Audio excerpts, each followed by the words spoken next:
Today I'm going to show you how to make peanut butter pie.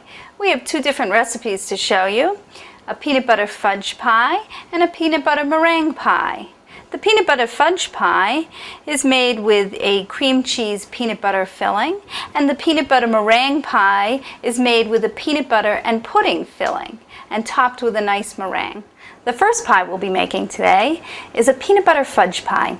It has a creamy peanut butter filling, a fudgy layer of chocolate ganache, and a crunchy graham cracker crust. Let's get our ingredients together to make sure that we have everything we need. For the graham cracker crust, we'll be using 1.5 cups of ground up graham crackers.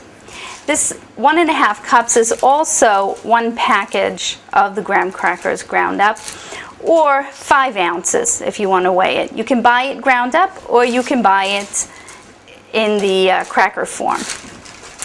1/4 cup of sugar and 1/3 cup of margarine. For the ganache layer, we're going to use a ganache layer and a ganache topping. We're using 8 ounces of a semi-sweet chocolate and 1/2 cup of cream. For the peanut butter cream mixture, we're using a cup of confectioner's sugar, 1/2 cup of creamy peanut butter. I'm using the natural type peanut butter, a teaspoon of vanilla, 8 ounces of cream cheese. You can use the creamy cream cheese or you can use the block style. Both will work fine. And 1 cup of whipping cream.